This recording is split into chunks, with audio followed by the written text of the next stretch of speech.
اس کو یونیورسٹی کا درجہ دیا گیا ہے. الحمدللہ وفاق کی کئی یونیورسٹیاں یہاں آئیں گی. اس پہ تاخیر اس لیے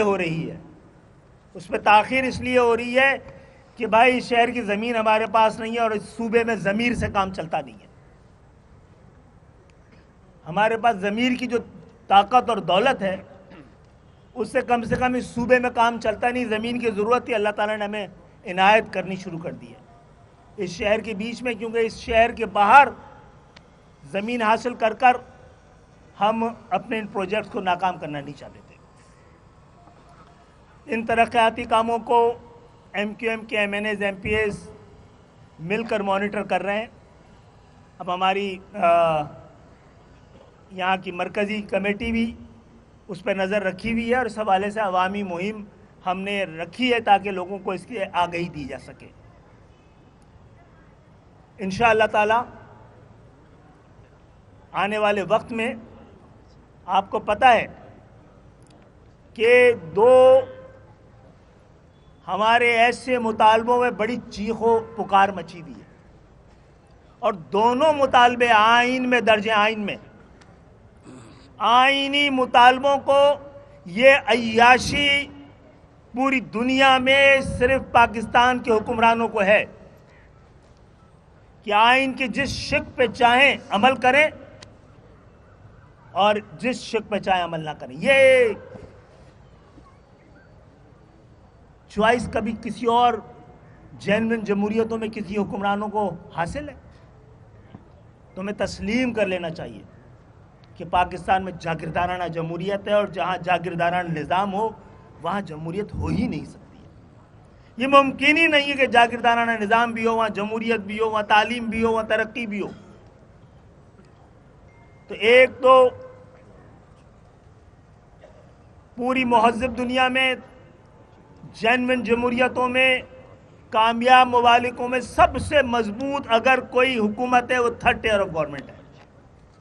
برطانیہ میں تو پہلی ٹیئر کی ہے اور تھرڈ ٹیئر جسے کہتے ہیں وہ ہے, سیکنڈ ٹیئر ہے ہی نہیں. اور جو بلدیاتی حکومت ہے, جو شہری حکومت ہے, جو دیہی حکومت ہے, جو ضلعی حکومت ہے, اس کو آئین کا تقاضا کہتا ہے کہ اس کو قائم ہونا چاہیے. تو یہ اب ہمارے ساتھ ساتھ میڈیا کی ذمہ داری بھی ہے جو یہ بتائے کہ واحد رستہ جس کے ذریعے جمہوریت کے ثمرات عام پاکستانیوں تک پہنچنے چاہیے اس پہ رکاوٹ کون بن رہا ہے. جو سب سے بڑے جاگیردار ہیں یا جو سب سے بڑے جمہوریت کے چیمپئن ہیں. اس کے ساتھ ساتھ آئین کا آرٹیکل ایک یہ بھی کہتا ہے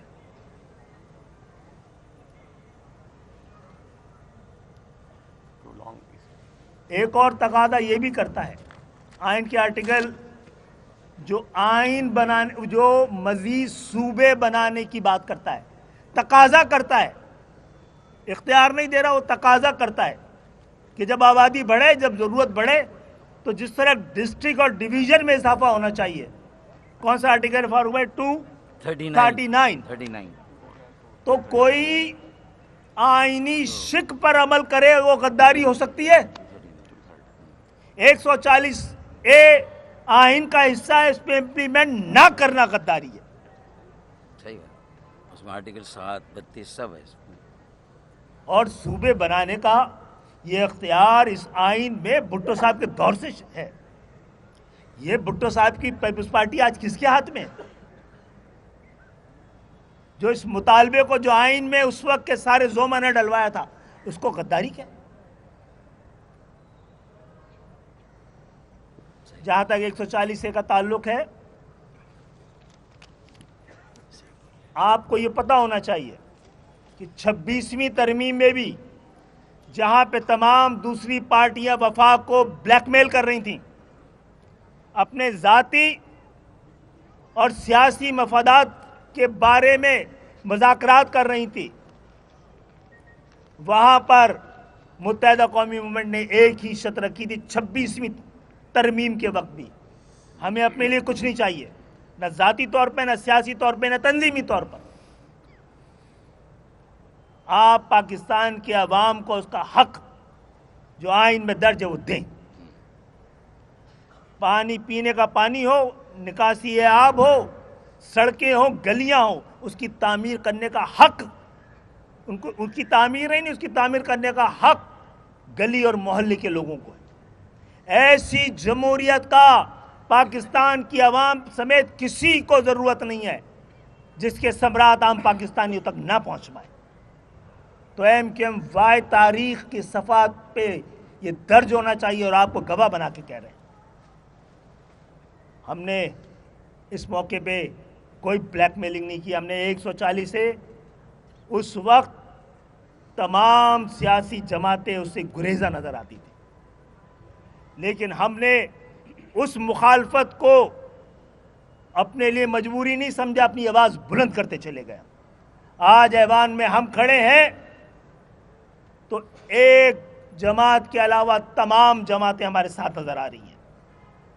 اگر ووٹنگ کرا دی جاتی تو یہ آپ کا حق، یہ ایک عام مزدور کا حق، ایک عام کسان کا حق، ایک کیمرہ مین کا حق، ایک صحافی کا حق، ایک چھوٹے دکاندار کا حق، وہ اس آئین کے تحت، آئینی تقاضے کے تحت اور ایم کیو ایم کے مطالبے کے تحت اس کی فراہمی ممکن بنائی جا سکتی تھی۔